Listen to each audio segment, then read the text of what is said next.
إن الحمد لله نحمده ونستعينه ونستغفره ونعوذ بالله من شرور أنفسنا ومن سيئات أعمالنا.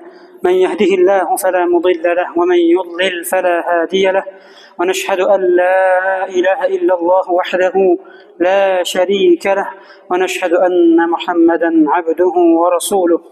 اللهم صل على سيدنا ونبينا محمد كما صليت على إبراهيم وعلى آل إبراهيم إنك حميد مجيد. اللهم بارك على محمد وعلى آل محمد كما باركت على إبراهيم وعلى آل إبراهيم إنك حميد مجيد. أما بعد، السلام عليكم ورحمة الله تعالى وبركاته. برادران عزیزم، نمازگزاران محترم، مهمانان خانه پروردگار جل و علا، پیش از همه خداوند جل و علا رو حمد و سپاس، شکر و ستایش به حد میگوییم برای همه نعمت‌های زیبا و مفید و با برکتش. خداوند جل و علا رو حمد و سپاس و ستایش به حد میگوییم و در حقیقت با شکرگزاری نعمت‌ها زیبا و مفید و با برکت میشوند و ابدی میگردند و سبب کامیابی‌های انسان میگردند. اما با ناشکری ها نعمت ها به نقمت ها تبدیل می‌یابند، بی برکتی در عمر انسان و جان انسان می‌آورند. پس برادران عزیزم، همه نعمت های پروردگار جل و علا را شکر گویید.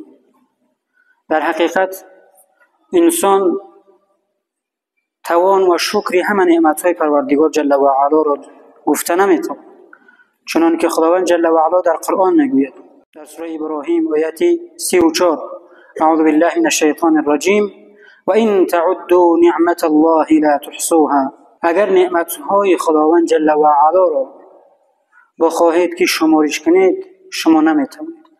همه یک جا جمع شوند، تمام تکنولوژی و تمام علم رو استفاده برند تا اینکه نعمتهای پروردگار جل و علا را شمار کنند، به حسابند، نمیتوانند. پس خداوند جل و علا را برای هر یک نعمتهایش باید شکرگزار باشیم و شکرگزاری چنان که گفتم عمر انسان را زیبا و با برکت می‌گرداند. خداوند جل و علا در قرآن کریم از حضرت سلیمان علیه السلام تعریف میکند.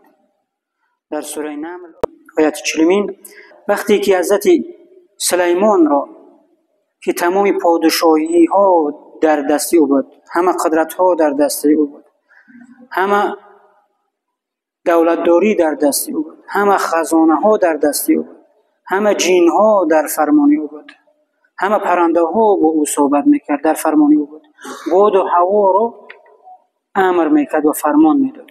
خداوند جل و علا چنان نعمت زیادش نصیب کرده بود، قدرت زیادش نصیب. وقتی دعا کرد پروردگار به من چنان ملکی نصیب کن که پیش از من هیچ کسی نصیب نشده باشد و بعد از من به هیچ کسی نرسد. چنان ملک و قدرتی داشت که هیچ کس از اول دنیا تا آخر دنیا نخواهد داشت. وقتی درباره نعمت ها میگفتند، قدرت ها میگفتند، ببینیم خداوند جل و علا از حضرت سلیمان تعریف میکنه. میگه حضرت سلیمان میگفت که قال هذا من فضل ربی، این از فضل و رحمت پروردگار من است. لیبلونی اشکر ام اکفر، این از فضل پروردگار من است تا مرا بیاموزد، مرا امتحان میکنه. آیا سپاسگزاری میکنم نعمت ها رو یا اینکه ناسپاسی میکنم؟ و من کفر فإن، میگه چه؟ اشکر ام اکفر، آیا من سپاسگزارم یا اینکه ناسپاسی میکنم؟ و من شکر فإنما یشکر لنفسه، و هر کسی که سپاسگزار باشد تنها به سود خود، به منفعت خود این عمل را کرده است. و من کفر فإن ربی غنی کریم، و هر کسی که ناسپاسی کند بیگمان پروردگار بی نیاز و کریم است. پس برادران عزیزم، خداوند جل و علا در آیات‌های زیادی درباره شکر میگوید. سوره بقره آیات 182 خداوند جل و علا میگه یا ایها الذین آمنوا کلوا من طیبات ما رزقناکم، ای کسانی که ایمان آوردید از نعمت‌های پاکیزه‌ای که روزی داده ایم شما را بخورید. واشکروا لله ان کنتم ایاه تعبدون، و خداوند جل و علا را سپاسگزار باشید. و اگر تنها او را میپرستید خداوند جل و علا را شکر کنید. خداوند جل و علا در سوره ملک میفرماید هو الذی انشأکم و جعل لكم السمع والابصار والافئده قلیلا ما تشکرون. بگو اوست الله که شما را پدید آورد و برای شما گوش، دیدگان و دلها آفریده است. چه کم سپاس گذاری. در روایت آمده است حضرت عایشه ام المؤمنین رضی الله عنها روایت میکنند که پیامبر خدا صلی الله علیه و سلم شبها چنان نماز میگذاشتند، چنان زیاد نماز میگذاشتند که پایهای مبارکشان ورم کرده بود، زانوهای مبارکشان ورم کرده بود.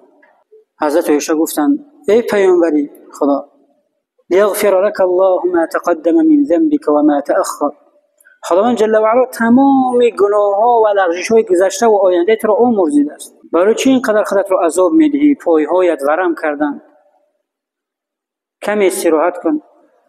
پیامبر محبوبم در جوابشون گفتن یا عایشه افلا اكون عبدا شکورا.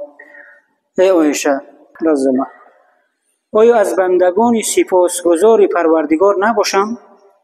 برادران عزیزم، شکر نعمتت افزون کند، کفر نعمت از کفت بیرون کند. با شکرگزاری ما برای خودمون منفعت میاریم. با شکرگزاری ما نعمتها را برای خودمون با برکت میگردیم. به سبب شکرگزاری خداوند جل و علا نعمتها را برای ما مبارک با برکت میگردیم. پیامبر محبوبمان در حدیث زیبایش میفرمایند التحدث بنعمت الله شکرا و ترکه کفرا. ذکر کردن و به زبان آوردن نعمتهای پروردگار جل و علا شکرگزاری است. قسمتی از شکرگزاری نعمتهای پروردگار جل و علا است. و ترکه کفرا و به یاد نآوردن نعمتهای پروردگار جل و علا، ذکر نکردن آنها، این ناسپاسی است، ناشکری است. باید هر یک مسلمان باید وقتی تنها ماند یا در بنی در کجایی که نباشد باید اندیشد و همون نعمتها را باید با زبانش ذکر کنه. پروردگارا تو را شکر که مرا مسلمان خلق کرد، در عائله مسلمان خلق کرد، مرا هدایت کردی، به من ایمان نصیب کردی. خدا را شکر که مرا از جمله انسان‌های گمراه نگرداند. ببینیم چند میلیون ها انسان‌های هستند و چه کجروی‌هایی رفتند. بعضی رو می‌بینید چیزهای بیجان رو می‌پرستند. قومی رو می‌بینی که حیوان رو می‌پرستند. قومی رو می‌بینی که آلت رو می‌پرستند. نعوذ بالله.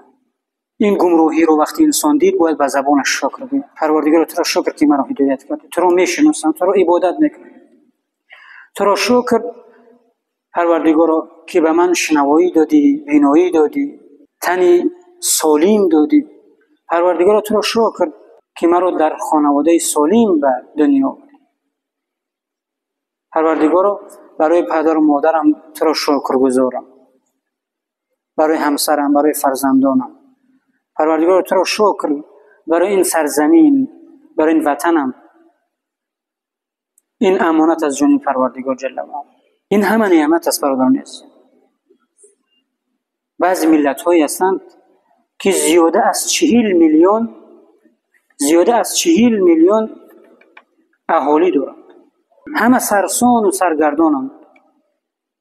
قسمتی در این دولت، قسمتی در آن دولت، قسمتی در این دولت. همه پراکندند. اونا آرزو دارند که تمام دارایی‌هایشان را جمع کنند و بدهند تا اینکه یک گوشه از این دنیا را برای آنها جدا کنند، برای خود دولت بمانند، نام بمانند، به خود پرچم داشته باشند، وطن داشته باشند. خداوند جل و علا به ما و شما نصیب کرده است، باید آن را شکرگزار باشیم. نعمت‌ها در برابر که نعمتن برای انسان، امانتن از جانب خداوند جل و علا. این امانت رو خوب نگاه میکنی، به قدرش میرسی، شکرگزاری میکنی. در برابر که امانتن نعمت‌ها باز امتحانند. خداوند جل و علا یک انسانی رو دارایی میدهد، سلامتی میدهد، او رو میسنجد، او رو امتحان میگیرد که آیا با این نعمتها سپاسگزار هست یا اینکه نه. اگر سپاسگزار باشد خوش به حالش، آن نعمتها برای او ابدی و مبارک و با برکت میگردند. خداوند جل و علا به یک انسان بیماری داده است، وزنی‌ها در زندگیش است، و همون خداوند جل و علا او امتحان میکنه. و ما در سوره فجر میخونیم خداوند جل و علا در قرآن میگه اما اذا ما ابتلاه ربه فاکرمه و نعمه فیقول ربی اکرمن. و با اونانی که نعمت‌ها دادیم، فراوانی‌ها دادیم، آنها میگن که خداوند جل و علا ما رو اکرام کرده است، خداوند ما رو دوست داشته است. میگه و اما اذا ما ابتلاه فقدر علیه رزقه فیقول ربی اهانن. و قسمتی از مردم که به آنها رزق و روزی بچینکی آنها برای خودشون نصیب کردیم، آنها میگن که خداوند ما رو دوست نمی‌داشته است. کلا، چنین نیست برادران عزیزان. بعضی انسان ثروت دارد، دارایی دارد، مقام دارد، رتبه دارد، خیال میکرد که خداوند دوست داشته است که این نعمت‌ها را به او داده است. این نشانه دوستداری خداوند نیست، این امتحان است.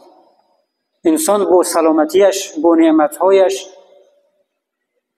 با فراوانی‌ها امتحان می‌شود و با کمبیزاعتی، دستکمی، فقیری، ناسالمی باز امتحان می‌شود. مؤمن کی هست؟ پیامبر محبوب ما میگه که صفتی که مؤمن دارد دیگر در هیچ کسی دیده نمیشه. مؤمن حقیقی انسانی هست که با نعمت‌ها، با مقام‌ها، با رتبه‌ها، با شهرت‌ها مغرور نمیشه، از خود نمیرود. آن را چی میفهمد؟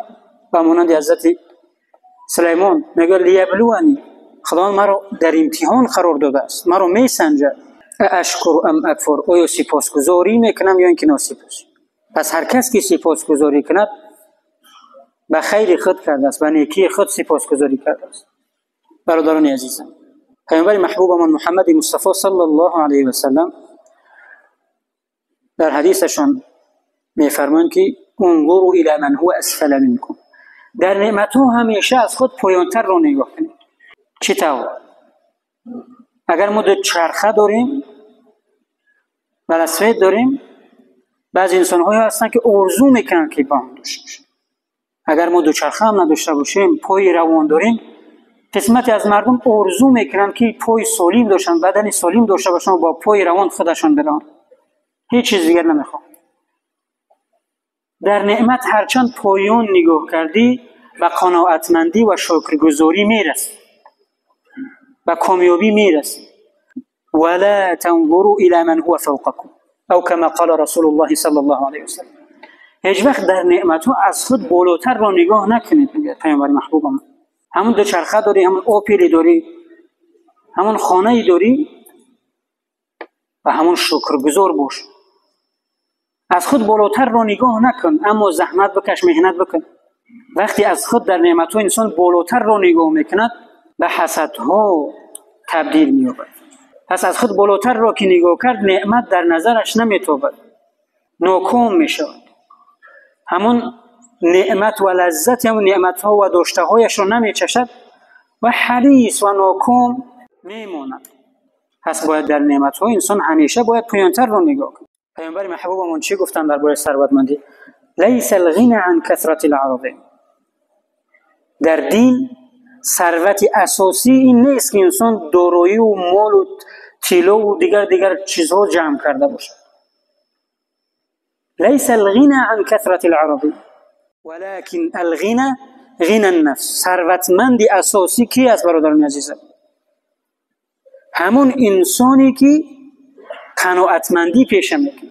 در ماشینش نشست یا در ویلیکش سوار شد، در خانهش در آمد، پروردگار تو را شکر، برای تنصیحاتیم، برای دینم، برای قرآن، پروردگار تو را شکر، برای این خانه‌ام تو را شکر، برای این وطنم. پیامبر محبوبمون درباره دو نعمت اشاره کردن و تأکید کردن. فرمودند نعمتان مغبون فیهما کثیر من الناس. دو نعمتی هست که انسان به قدرش نمیرسه. مردم، انسان‌ها در شکرگزاری و سپاسگزاری این دو نعمت غافلند و بی‌پروایند تا آن دم که از آنها گرفته شد. نعمتان مغبون فیهما کثیر من الناس، الصحه پیش از همه سلامتی، تو اینکه انسان سلامتی و تندرستیش را از دست ندهد به فکر آن نمیرسد. باید مسلمان شکر تنصیحاتی چی است برادر میاد؟ این مشق و تمرین هایی است، مشق های سنتی است به مانند شناوری.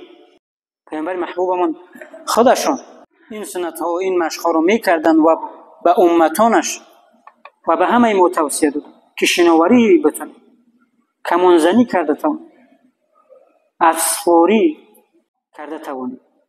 و مسلمان باید هنرهای زیادی داشته باشد تا اینکه هم مشق‌ها و تمرین‌هایی داشته باشد که سلامتیش را نگاه بدارد. پس برادران عزیزم، الصحه و الفراغ، دیمین نعمت که انسان‌ها به قدر آن نمیرسند، این چی است؟ تا اینکه از دست ندهند، این همون امن و امنیت، آرامی، صلح و صلاح، وحدت، همبستگی، یکپارچگی، تو از دست ندهند این نعمت‌ها رو به قدر آن نمیرسند. خداوند جل و علا صلح و ثبات، امنیت، پیشروی دینی و دنیوی این ملت، این سرزمین و تمام مسلمانان را همیشگی بگرداند. خداوند از تمام فتنه ها و از تمام بلاها و وباها، از تمام ناشکری ها در پناه اسمت خویشش نگهبان باشد. چنانه که گفتم مردم آرزو دارد که یک سرزمینی داشته باشد. خداوند جل و علا به ما و شما نصیب کند. و ما و شما میدونیم که برای این ثبات، برای این امنیت، برای این همبستگی، برای این آرامی، این ملت چقدر شهیدان داده است، چقدر عسکران در راه حمایت این وطن، این مرزبون جان خود را از دست دادند، مقام شهیدی بردند. پس ما باید هم برای پیشروی این سرزمینمون، پیشروی دینی و دنیوی این ملتمون، این سرزمینمون، وطنمون، باید همه ما و شما کوشش کنیم. همه ما و شما باید سهم داشته باشیم. باید بی‌طرف نباشد مسلمان. وقتی بی‌طرفی در نعمت ها آمد، ناکامی ها همه رو فرا میگیرد.